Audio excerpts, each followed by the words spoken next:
Uttar Pradesh Samajwadi party में टूट की खबरों के बीच समाजवादी पार्टी की विधायक पल्लवी पटेल योगी आदित्यनाथ से अपने पति के साथ मिली। यह मुलाकात लगभग 20 मिनट चली, लेकिन इस मुलाकात ने उत्तर प्रदेश की सियासत में हलचल पैदा कर दी। आपको याद होगा, मैंने इसके पहले भी आपको वीडियो के माध्यम से बताया है कि समाजवादी पार्टी में टूट होने की तैयारी चल रही है। इसके पीछे मैंने आपको बताया था कि किस तरह से जो अखिलेश यादव के चाचा हैं शिवपाल यादव, उनके अंदर बड़ी असहजता महसूस हो रही है तब से जब से उनका बेटा सांसद बना है और पार्टी में उनको कोई ज़्यादा तवज्जो नहीं दी जा रही। एक अभी जो काम चल रहा है विधानसभा में नेता प्रतिपक्ष को लेकर के, उसमें भी उनका नाम आगे नहीं चल रहा है और इसलिए शायद ये कहा जा रहा है कि वो अपनी अलग से पारी खेलने के लिए, अपने बेटे के भविष्य के लिए भारतीय जनता पार्टी अपने कई विधायक और सांसदों के साथ इस पार्टी को ज्वाइन कर सकते हैं या अपनी कोई अलग से पार्टी भी बना सकते हैं। वो समय की नजाकत को देखते हुए क्या होगा, ये फैसला शिवपाल यादव करेंगे। जो महाराष्ट्र में शिवसेना का हुआ, एनसीपी का हुआ, उसी तर्ज पर कुछ उत्तर प्रदेश में उठापटक चल रही है। शय और मात के खेल के बीच हम ये भी देख रहे हैं कि उत्तर प्रदेश में जब से लोकसभा चुनाव का रिजल्ट आया है, योगी आदित्यनाथ के ऊपर ठीकरा फोड़ने की एक होड़ सी कुछ भारतीय जनता पार्टी के नेताओं में लगी है। उनको लगता है कि योगी आदित्यनाथ के ऊपर ये ठीकरा फोड़ दिया जाए तो यूपी की सीएम की कुर्सी खाली हो जाए और उनका नंबर इस सीएम की कुर्सी पे आ जाए। लेकिन पूरे देश की जनता ये अब तय कर चुकी है कि योगी आदित्यनाथ उत्तर प्रदेश ही नहीं, पूरी भारत की राजनीति को संभालने वाले नेता बने। लोग देख रहे हैं कि योगी आदित्यनाथ देश का प्रधानमंत्री बने, लेकिन अगर भारतीय जनता पार्टी किसी अपने नेताओं के दबाव में या गलत रिपोर्ट के आधार पर योगी आदित्यनाथ को यूपी से हटाने की गलती करेगी तो निश्चित रूप से भारतीय जनता पार्टी को इसका खामियाजा बड़े तौर पर भुगतना पड़ सकता है। और इसीलिए जो नेता योगी जी को हटाने में लगे हुए हैं, जो नेता योगी के खिलाफ लामबंदी कर रहे हैं, उसमें सबसे पहले नाम आया स्वामी प्रसाद मौर्य का। स्वामी प्रसाद मौर्य जिनका दावा है कि वो विश्व हिंदू परिषद से जुड़े रहे हैं। साहब वो तो पुराने कार्यकर्ता हैं, संगठन के व्यक्ति हैं, वो साहब प्रदेश के अध्यक्ष रहे थे और उनको लगता है कि पार्टी में उनकी तवज्जो ज़्यादा है। योगी आदित्यनाथ की कुछ कमियां बुराइयां वो दिखा करके, कुछ कमियां हो सकती हैं। मैं कह रहा हूं कि 2017 में जब योगी आदित्यनाथ को मुख्यमंत्री उत्तर प्रदेश का बनाया गया तो संगठन के तौर पे ये तय हुआ, क्योंकि वो संगठन में कभी रहे नहीं, कभी संगठन के व्यक्ति नहीं है, और इसलिए तय हुआ कि सरकार आप चलाइए, संगठन को चलाने वाले लोग संगठन चलाएंगे, संगठन में आपका कोई इंटरफेयर की जरूरत नहीं है, आप अपना पूरा ध्यान सरकार पे रखिए।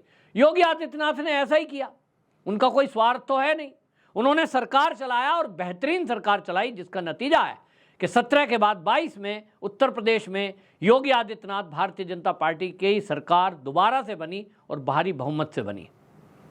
अब जब उनके खिलाफ लामबंदी हो रही है तो निश्चित रूप से योगी आदित्यनाथ भी अपना वजन बढ़ाने के लिए, अपना वजूद बढ़ाने के लिए, अपनी सरकार को बचाने के लिए कुछ तो करेंगे। और इसी कड़ी में अब Yogi Adityanath full flash forward पर खेल रहे हैं, फ्रंट फुट पर। इस समय जो बैटिंग योगी आदित्यनाथ कर रहे हैं उसमें एक तरफ तो उन्होंने लक्ष्य तय कर दिया है कि जो 10 विधानसभा की ये जो उपचुनाव होना है सीटों पर, उसमें उन्होंने मंत्रियों की ड्यूटी लगाई है और एक एक विधानसभा पर 3-3 मंत्रियों की ड्यूटी लगा दी है।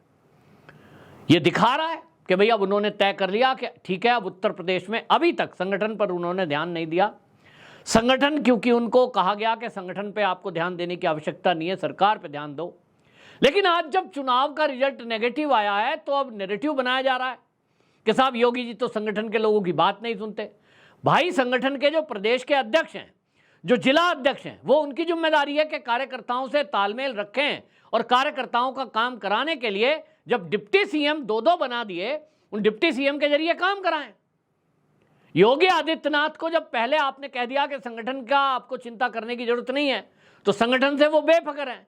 अब जब आप अपने को कह रहे हो कि हम संगठन के व्यक्ति हैं और वो हैं भी, तो संगठन के कार्यकर्ताओं की संतुष्टि, उनका काम करना, ये जिम्मेदारी किसकी है? निश्चित रूप से केशव प्रसाद मौर्य की।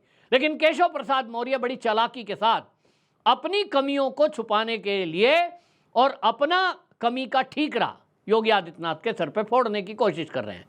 कार्यकर्ताओं के बीच खड़े होकर जो उन्होंने कहा सरकार से बड़ा संगठन होता है, इसके बाद उन्होंने कार्यकर्ताओं को यह बताने की कोशिश की कि हम ही सब कुछ हैं, हम चाहे सरकार को हटा सकते हैं, बदल सकते हैं। केशव प्रसाद मौर्य के बारे में देखा गया कि वो जो संगठन के लोग हैं, अनेक जो दल उनके साथ मिले हुए हैं, भारतीय जनता पार्टी के साथ मिलकर के जो उत्तर प्रदेश में सरकार चला रहे हैं, केशव प्रसाद मौर्य उनसे मुलाकात अलग अलग तरीके से कर रहे हैं। ये जो संगठन है, इसमें आपको पता है संजय निषाद पार्टी, अपना दल, और इसमें राष्ट्रीय लोकदल, सुहेल देव की जो पार्टी है, सुहेल देव भारतीय समाज पार्टी, इनके लोगों से वो अलग अलग मिले। क्यों मिल रहे हैं? क्या अपना गुट अलग तैयार कर रहे हैं? क्या वो अखिलेश यादव की जो बात थी कि 100 लाओ सरकार बनाओ, उस फॉर्मूले पर काम कर रहे हैं? ये तो जवाब केशव प्रसाद मौर्य ही देंगे।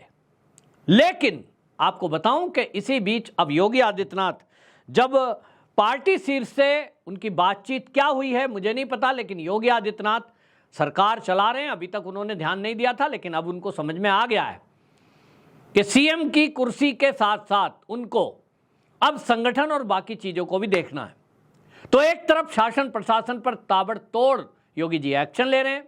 हम देख रहे हैं कि पुलिस के थानों में जहां भ्रष्टाचार चल रहा था, अधिकारियों को आदेश दे दिया गया है कि वो रात्रि में चेकिंग पर निकलें।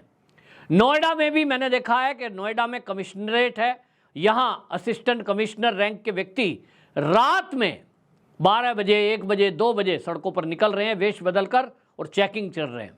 जो ऐसे अधिकारी पाए जा रहे हैं कि जो अपने थानों में मौजूद नहीं है, जहां पिकेट पे ड्यूटी लगाई है वहां मौजूद नहीं है, उनको सस्पेंड कर दिया जा रहा है, उनके खिलाफ एक्शन हो रहा है। और ये पूरे उत्तर प्रदेश में हो रहा है।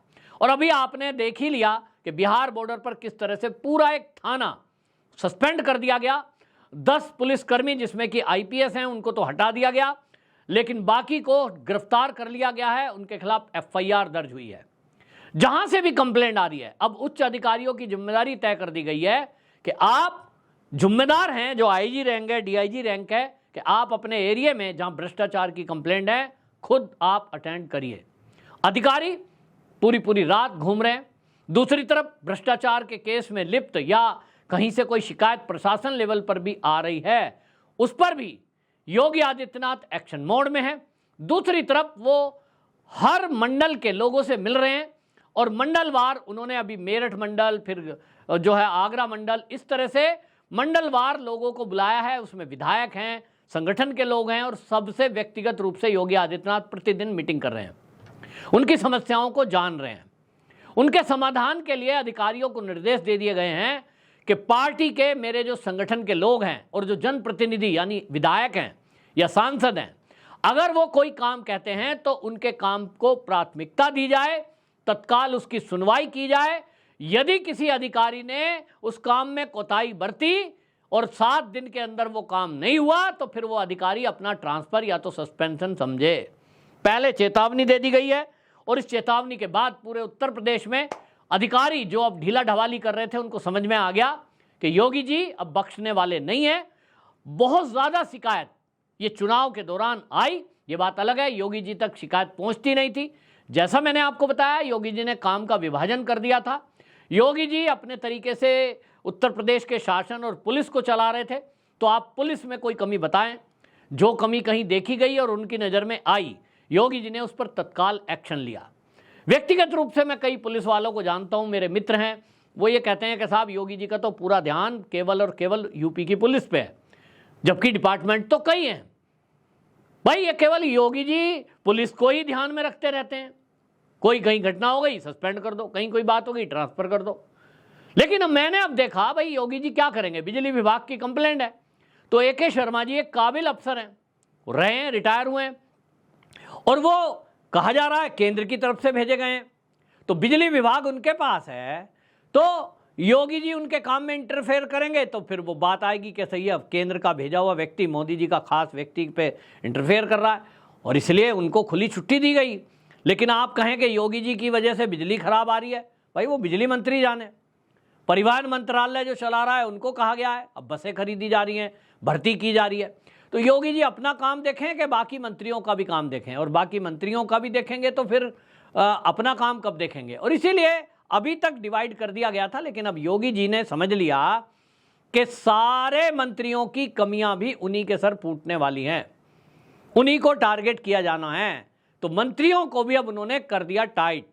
बोला भाई जिम्मेदारी संभालो, जिम्मेदारी नहीं संभालोगे तो फिर 27 में आप ये समझ ही लेना कि भाई अब अभी तक मैं किसी इंटरफेयर में नहीं था, टिकटों के बंटवारे में मेरा कोई रोल नहीं था, पार्टी जो कह रही थी वो कर रहे थे, हम कोई उसमें इंटरफेयर नहीं कर रहे थे, लेकिन अब ये नहीं चलेगा। उत्तर प्रदेश में अब वो होगा जो योगी जी चाहेंगे। और इसलिए आपको बता दूं, पल्लवी पटेल की जो मुलाकात है, इस मुलाकात के मायने माने जा रहे हैं।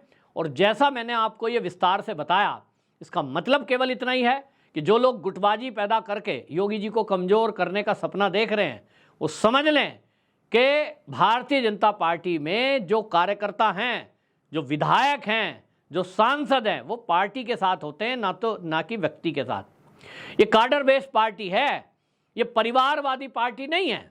यहाँ उमा भारती अगर नाराज होकर अलग निकल गई, मुख्यमंत्री बनना चाहती थी मध्य प्रदेश की, तो उनके साथ कोई गया नहीं। कल्याण सिंह इतना बड़ा चेहरा थे, पूरे भारत में योगी जी की तरह ही वो प्रसिद्ध थे, लेकिन उनके साथ कोई गया नहीं। तब फिर अगर कोई स्वामी प्रसाद पैच, अगर कोई केशव प्रसाद मौर्य, अगर वो ये सोच रहे हैं कि आपके पीछे कुछ लोग आ जाएंगे, तो ये उनका खाली पुलाव होगा, सपना होगा, वो भूल जाएं। पार्टी का इक्का दुक्का कोई विधायक उनको हाँ जरूर कर सकता है, उसके लेफ्ट राइट कोई होंगे, लेकिन जिसको थोड़ा बहुत भी बुद्धि है और भाजपा को समझता है, वो कतई योगी जी को छोड़कर कहीं जाने वाला नहीं है, क्योंकि योगी जी का भविष्य दिखाई दे रहा है। आज की डेट में मोदी जी के बाद अगर सबसे ज्यादा लोकप्रिय कोई देश के अंदर है, वो है योगी आदित्यनाथ। अब आप सोचिए कि कोई अपना नेता, क्या दो आपके सामने ऑप्शन है, एक तरफ केशव प्रसाद मौर्य, एक तरफ योगी आदित्यनाथ। किसको अपना नेता बनाना चाहोगे भाई? जिसके प्रधानमंत्री बनने के चांस हैं, जिसका भविष्य बड़ा उज्जवल है, और उत्तर प्रदेश की राजनीति जब तक ना छोड़ना चाहें, योगी जी को कोई हिलाने वाला नहीं है। ये जनता की मांग है, वो जनता के नेता हैं, ये जनता की इच्छा है। और दूसरी तरफ वो जो अभी किसी दूसरी पार्टी से आए, फिर अब इधर आ गए, फिर अब उधर जा रहे हैं। तो इसीलिए राजनीतिक समझ रखने वाला व्यक्ति अपने पैर पर कोई खुद कुल्हाड़ी नहीं मारेगा। और इसीलिए पल्लवी पटेल की मुलाकात भी ये बता रही है कि योगी आदित्यनाथ अब अपने को मजबूत कर रहे हैं।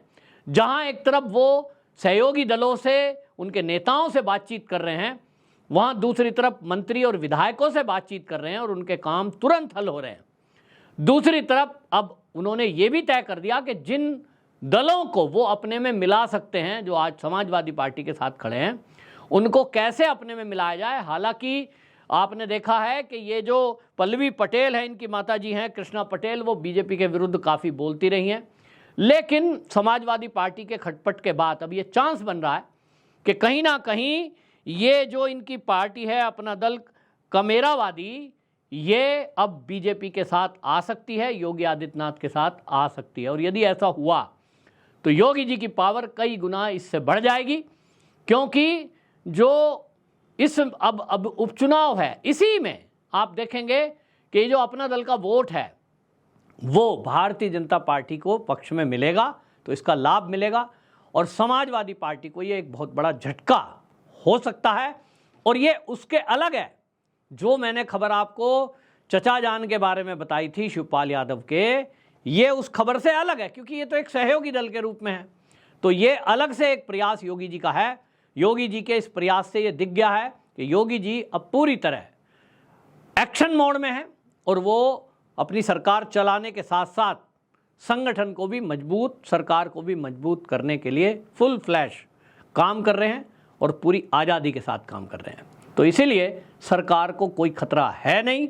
और योगी जी अब इसमें अब ये भी तय है कि जो इनको हटाने का सपना देख रहे थे और कमज़ोर करने का सपना देख रहे थे, अब कहीं वही किनारा होते आपको दिखाई देंगे।